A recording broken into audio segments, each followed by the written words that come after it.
CP Subramaniam ரிதன்யாவினுடைய தந்தையாருக்காக வழக்கில் ஆஜராகி வருகிறேன்.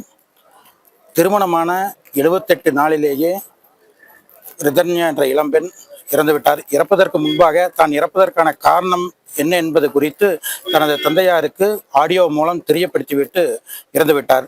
அவரது இறப்பிற்கு காரணமான ரிதன்யாவின் கணவர், அவரது மாமனார், மாமியார் ஆகிய மூவரும் தான் காரணம். அவர்கள் செய்த மனதளவிலும் உடலளவிலுமான கொடுமைகள் தாங்க முடியாமல் இனிமேலும் வாழ முடியாது என்று இறந்துவிட்டார்.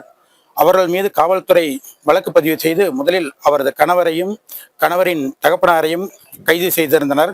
அவர்கள் பிணை மனு திருப்பூர் மாவட்ட முதன்மை நீதிமன்றத்தில் தாக்கல் செய்திருந்தார்கள். 2 நாட்களுக்கு முன்பு அவர்களுடைய 2 மனுக்களும் தள்ளுபடி செய்யப்பட்டிருந்தன. அன்றைய தேதி வரை அந்த ரிதன்யாவினுடைய மாமியார் சித்ராதேவி தலைமறைவாக இருந்தார். காவல்துறையினர் கைது செய்யாமல் இருந்தனர்.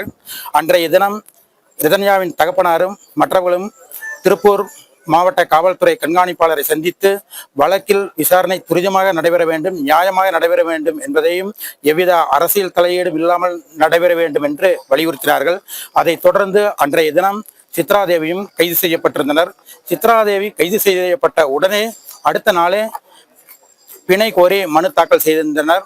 அந்த பிணை மனு இன்று திருப்பூர் 1வது கூடுதல் மாவட்ட நீதிமன்றத்தில் விசாரணைக்கு வந்தது. அந்த மனுவிலும் அந்த சித்ராதேவிக்கு ஜாமீன் வழங்கக்கூடாது என்பதற்காக ரிதன்யாவின் தந்தையார் சார்பாக நாங்கள் ஆட்சேபனை மனு தாக்கல் செய்திருந்தோம். அந்த ஆட்சேபனை மனுவை பெற்றுக்கொண்டு நீதிமன்றம் 11ஆம் தேதிக்கு வழக்கை ஒத்திவைக்கப்பட்டுள்ளது. அன்றைய தினம் இருதரப்பும் விசாரணைக்கு ஏற்றுக்கொள்ளப்பட்டு அன்றைய தினம் உத்தரவு பிறப்பிப்பதாக தெரிவித்துள்ளார்கள். இந்த பாதிக்கப்பட்டவர்கள் தரப்பில் அந்த ரிதன்யாவினுடைய இறப்பிற்கு காரணமானவர்களுக்கு நீதி கிடைக்கும் வரை நிச்சயமாக போராடுவோம் என்று கூறியுள்ளார்கள். அந்த ரிதன்யாவினுடைய இறப்புக்கு கிடைக்க வேண்டிய நீதியானது நாட்டு மக்கள் அனைத்து பெண்களுக்கும் பாதுகாப்பாகவும் அனைத்து பெண்களுக்கும் ஒரு நீதியாகவும் இனிமேல் இந்த ரிதன்யா போல் ஒரு இறப்பு நிகழக்கூடாது என்பதற்காகவும் அவர் சட்ட போராட்டத்தை நடத்தி வருகிறார். போஸ்ட்மார்ட்டம் ரிப்போர்ட்டும் ஆடியோ விசாரணை நடத்தியுள்ளார்கள். அந்த 2 விசாரணை அறிக்கைகளும் இதுவரை வரவில்லை.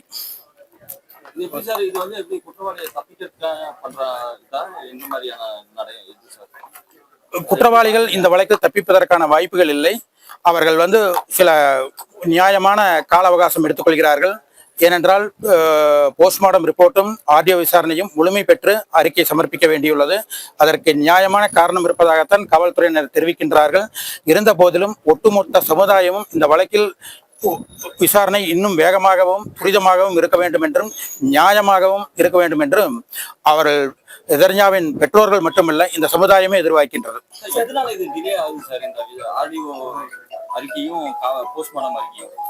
அது காவல்துறையினரை தான் கேட்க வேண்டும். தெரிவிக்கின்றனர். அதே போல் பெற்றோர்கள் தரப்பிலும் இது காலதாமதமாக உள்ளது என்பதற்காகத்தான் மாவட்ட காவல்துறை கண்காணிப்பாளரை சந்தித்து வழக்கினுடைய விசாரணையை துரிதப்படுத்த வேண்டும் என்று கேட்டுக்கொண்டிருக்கின்றோம். காவல்துறை கண்காணிப்பாளரும் உரிய விசாரணை துரிதமாக நடைபெறும் என்று உறுதியளித்துள்ளார்.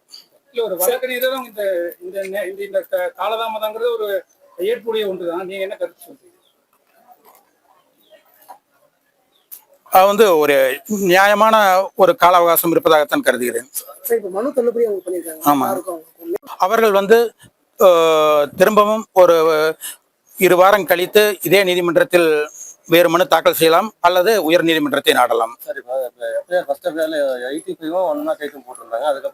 முதலில் சந்தேக மரணம் என்ற அடிப்படையில் முதல் தகவலறிக்கை பதிவு செய்து இருந்தார்கள். அதன் பின்பு அந்த ரிதன்யா வெளியிட்ட ஆடியோ செய்தி உள்ள அந்த கொடுமைகளை குறித்து அவர்கள் காவல்துறையினர் தெரிவித்துள்ளார்கள். அதன் பின்பு சட்ட மாறுதல் அறிக்கை